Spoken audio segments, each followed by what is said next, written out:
नमस्कार जी, press reporter से मेरी एक रिक्वेस्ट है। ये जो अमलगमेशन की बात है, ये अमलगमेशन नहीं, मैं कहूँ तो इसको ये मर्जर हुआ है। अमलगमेशन हमेशा होता है दोनों पार्टियों के मिश्रण से।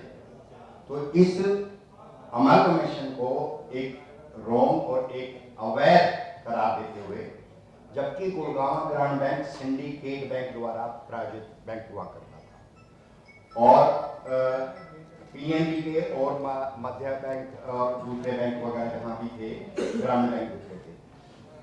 2013 में रिपोर्ट्स बनी जिसमें जॉइंट सेक्रेटरी सुरेश आर्या और अपने AK Dogra ministry of finance से मिनिस्ट्री डिवीजन से रिपोर्ट क्लियर अंडर सेक्रेटरी थे सुरेश आर्या जी अंडर सेक्रेटरी थे। उन्होंने रिपोर्ट्स में दिया कि क्योंकि सिंडिकेट बैंक की वर्किंग अच्छी है, इनके अंडर GGB गुड़गांव ग्रामीण बैंक अच्छी तरह से परफॉर्म कर रहा है और PNB के bank Madhya Gramin bank worst position में है, तो बेटर ये है सिंडिकेट बैंक को ही मेन बैंक बनाकर और स्पॉन्सर बैंक इसको GGB को ही इस दूसरे बैंकों को माफ किया है। लेकिन पॉलिटिकल मर्डर हुआ 22 अगस्त 2013 को भूपेंद्र सिंह हुड्डा। अब यहाँ पॉलिटिक्स आ गई हरियाणा गवर्नमेंट की। भूपेंद्र हुड्डा ने 22 अगस्त को लेटर लिखा मिनिस्ट्री ऑफ फाइनेंस में, उस टाइम वो फाइनेंस मिनिस्टर हुआ करते थे, 7 करोड़ का वो क्या गमलों में लिखते हैं, पी चिदम्बरम, उनको लेटर लिखे और ये मर्जर उल्टा करवा दिया सर्वहरण।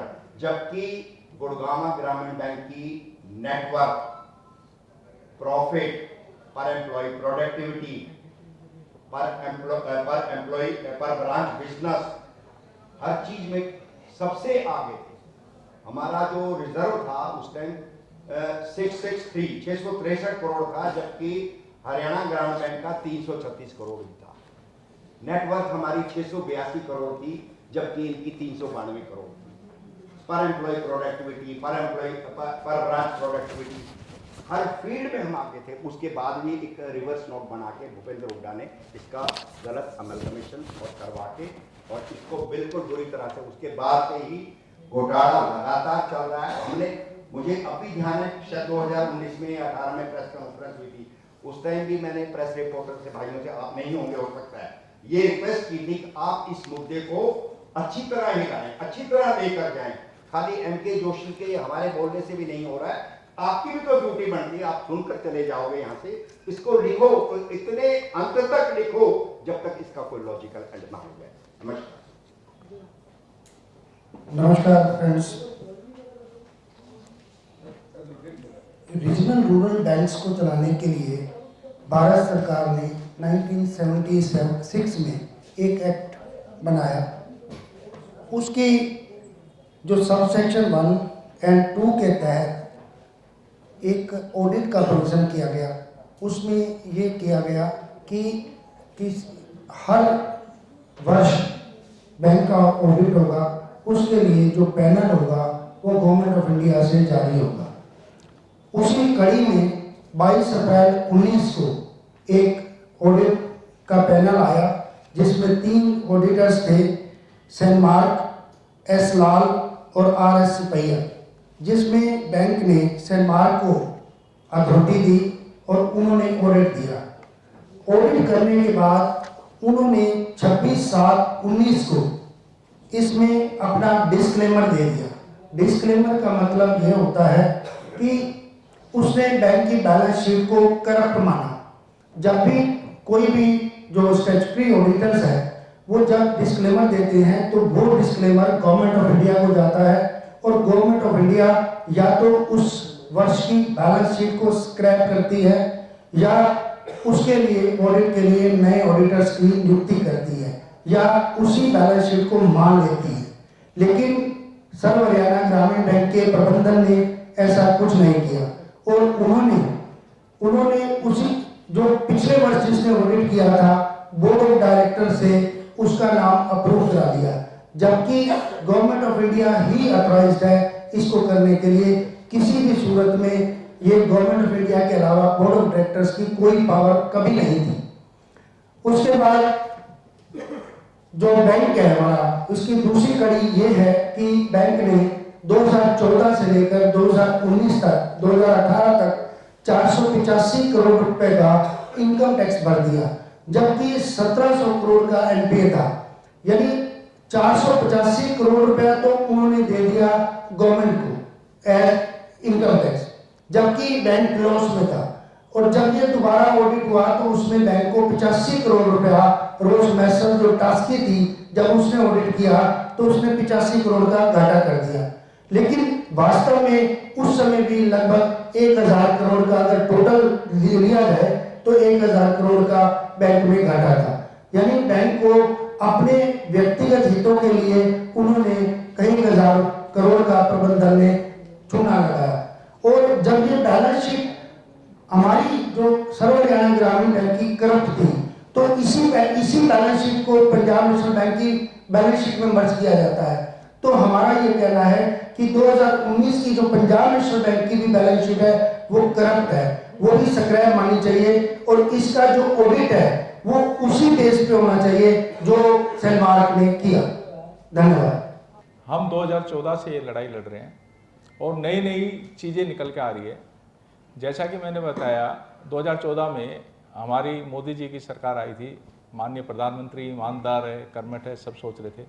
लेकिन एक छोटे से बैंक का प्रबंधक जब काबू में नहीं आ रहा, और 2014 में जो इन्होंने टेंडर निकाला एक बिल्डिंग का अखबार में कि 15 करोड़ रुपए में 52,000 स्क्वायर फुट विद बेसमेंट बननी है, फुल फर्निश्ड।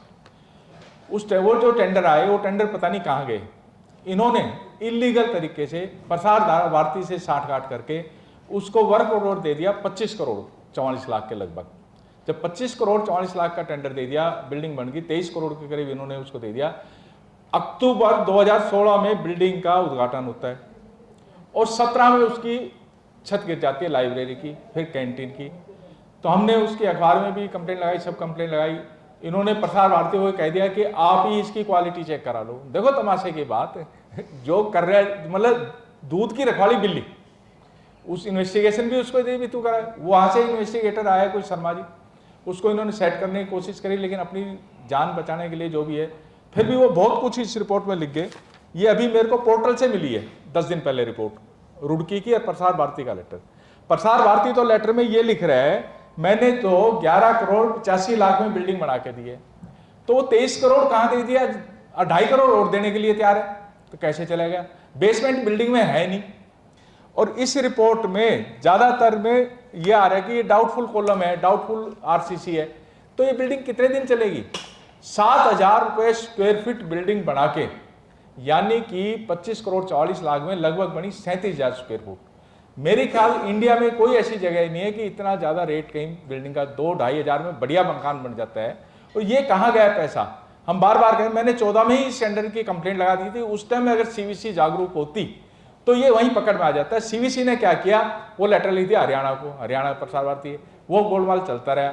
17 से फिर ये दबाते आ रहे थे। फिर अब लास्ट में जब ये काबू में चीजें आ रही हैं, पहले तो बैंक कह रहा है कि कुछ हुआ ही नहीं, प्रसार भारती कह रहा है कि हमने रिपेयर करा दी, रुड़की वाले कह रहे हैं छत गिरी, बैंक कह रहे हैं कुछ हुआ ही नहीं।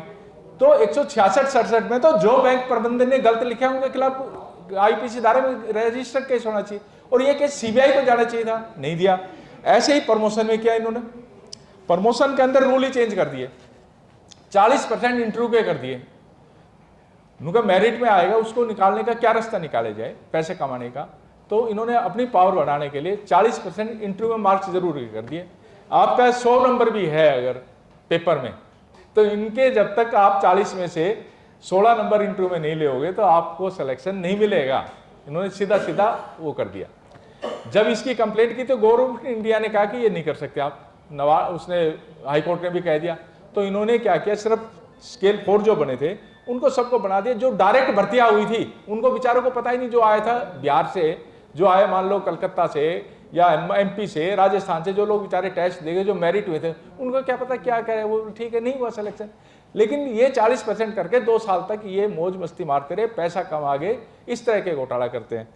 तीसरी चीज है आपकी, इसकी हमने सबके लोकायुक्त में भी हमने ट्रांसफर करके, ये मैंने कंप्लेंट की कि यहाँ पे 100-150 करोड़ के लोन जो है फरौड हुए हैं लोन, उनकी आप वो करो। तो इन्होंने पहले तो कहा कुछ नहीं है, अब ये लिख के दे रहे कि हमने उनके खिलाफ कार्रवाई करी। कार्रवाई क्या करते हैं, एक इंक्रीमेंट रोक दिया, सेंसर का ऑर्डर नंबर दे दिया, लेटर दे दिया, इस तरह की। भाई जब 100-150 के करोड़ बैंक में घोटाले हैं लोन के, तो आप सीबीआई जांच क्यों नहीं कराते? सीबीआई जांच करेगी। एक 10 करोड़ के लोन में पहले मना करते रहे, फिर चेयरमैन, इनके चेयरमैन जीएम चार्जशीट हुए। ये कहते हैं आज के दिन मुकेश जोशी ने हमारे खिलाफ एजेंडा चला रखा है। भाई मैं एजेंडा, मैंने भ्रष्टाचार के अगेंस्ट चला रखा है। अगर मैं गलत चला रहा हूं तो आप मेरे खिलाफ केस डाल दीजिए। अगर मैं गलत बोल रहा हूं तो डालो। तुम्हें चार्जशीट क्यों मिल रही है? ये चेयरमैन जीएम को चार्जशीट क्यों मिल रही है? चेयरमैन जीएम को चार्जशीट बोलना है तो ये 3-3 चेयरमैन जो रह गए, सबको, जीएम्स को सबको मिल रही है। और इनकी जो 50 से 60 आदमी वो चार्ज, लेकिन अब ये छोड़ रहे हैं। मेजर में चार्जशीट मिलती है विजिलेंस में, चेयरमैन महोदय पैसे कमाने के लिए उसको माइनर में कन्वर्ट करा लेता है अपनी सेटिंग करके, और उसको छोड़ देता है। तो इस तरह से करें तो और भ्रष्टाचार में चाहिए। इस तरह से ये भ्रष्टाचार हो रहा है। अभी एक और मुद्दा है, वो आज रिजर्व बैंक ने भी उसको उठाया। रिजर्व बैंक के गवर्नर द्वारा एक बैंकों के प्रमुखों की बैठक बुलाई गई कि बैंकों में जो डिपॉजिट है वो कम हो रहा, तो उसके बारे में गंभीरता से बैंकों को विचार करना चाहिए। लोन की जो ग्रोथ है वो बढ़ रही है, डिपॉजिट कम हो रहा, तो डिपॉजिट की ग्रोथ कम होने के कई कारण हैं। उसमें से एक कारण है जो इस बैंक में भी हो रहा है, वो है थर्ड पार्टी प्रोडक्ट। ग्राहक जो है अपने डिपॉजिट बैंक में फिक्स डिपॉजिट करने आता है, लेकिन उससे मैनेजमेंट को या करने वाले को कुछ नहीं मिलेगा। लेकिन जिस कंपनियों के साथ बैंकों ने टाई अप कर रखा है, इंश्योरेंस या म्यूचुअल फंड का, वहां से लाखों रुपए कमीशन मिलता है, उसमें तो वो डिपॉजिट उस कारण से भी कम हो रहा। तो उसके बारे में हमारे मंगला जी हैं, वो आपको विस्तार से बताएंगे कि बैंक में किस प्रकार से इंश्योरेंस के नाम पर घपला हो। धन्यवाद रामा जी। हमारा ग्रामीण बैंक का जो मेन जो कस्टमर सेक्टर है वो किसान है, और हम अपने किसानों को किसान क्रेडिट के नाम से धन उपलब्ध कराते हैं। विशेषकर भारत सरकार की इसमें ये है कि मिनिमाइज रेट पे उनको धन उपलब्ध कराया जाए, जिसकी दर आज की तारीख में भारत सरकार से अप्रूव 7% है, 3 लाख का।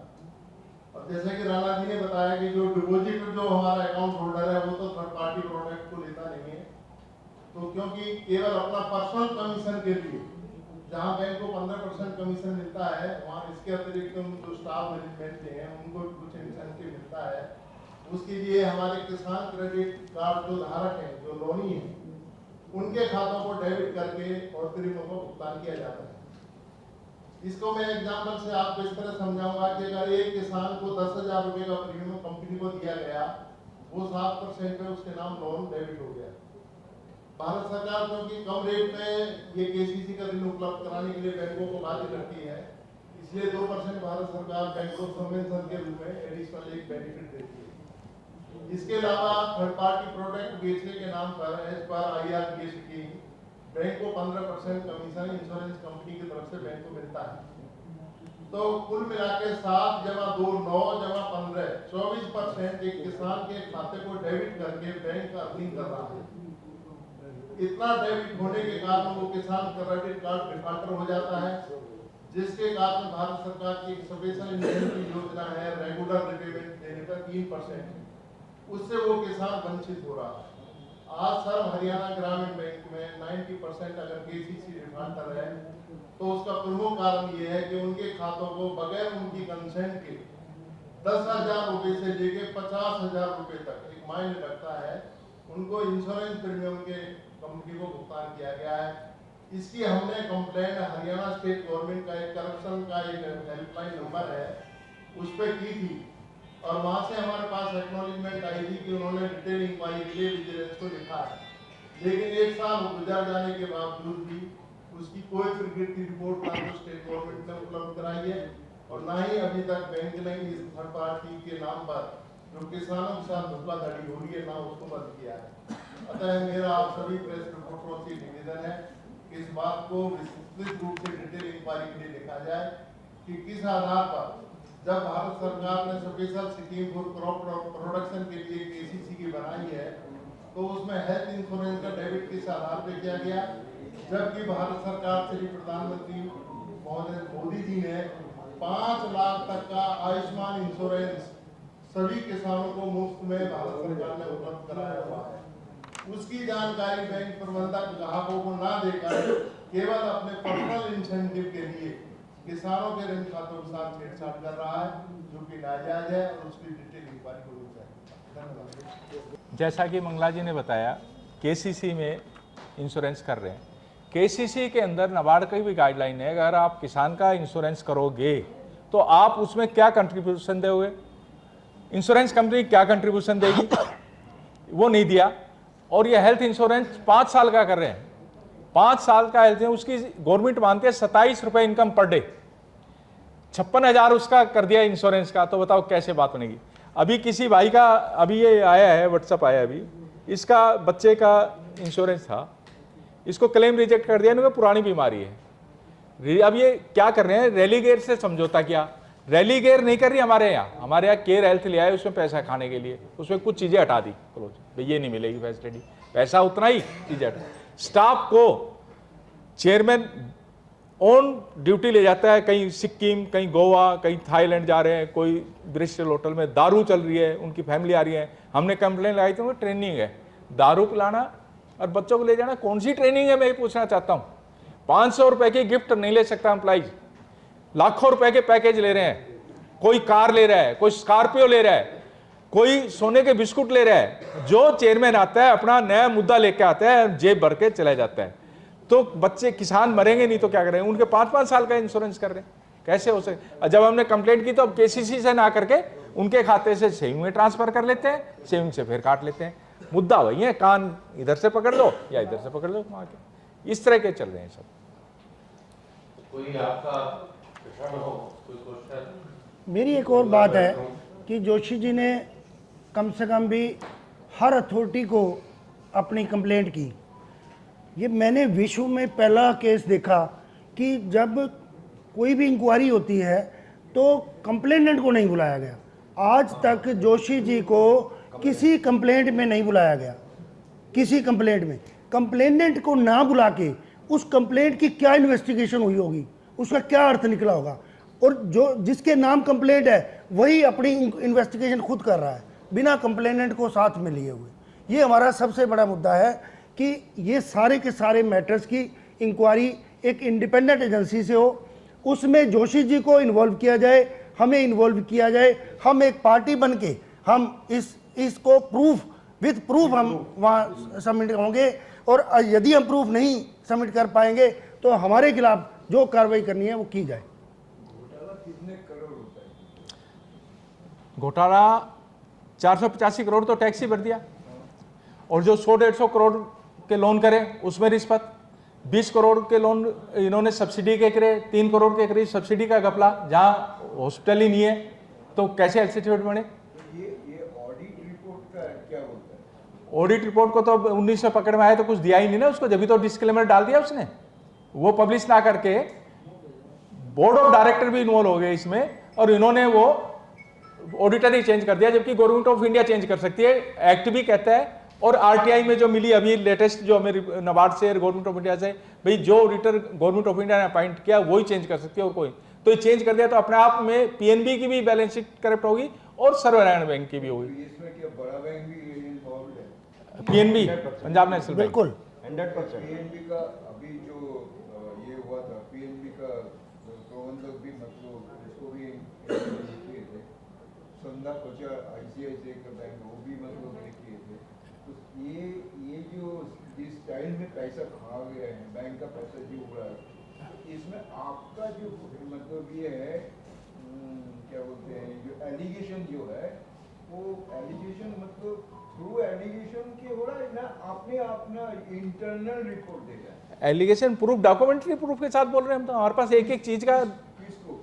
गवर्नमेंट ऑफ इंडिया को बोलते हैं हमने, नीचे सीएम से लेके राष्ट्रपति, फाइनेंस मिनिस्ट्री, प्रधानमंत्री, चीफ ऑफ जस्टिस इंडिया, आपका अब लोकायुक्त में डाल रखे हैं, वहाँ इन्होंने जवाब दिया जो मैं बता रहा, अभी 2 फरवरी लगी हुई है हमारे, 22/2 लगी हुई है, लोकायुक्त में डाल रखे हरियाणा में। कोई एजेंसी हमने नहीं छोड़ी, ना हम छोड़ेंगे। जब तक ये अरेस्ट नहीं होंगे हम सांस नहीं लेंगे।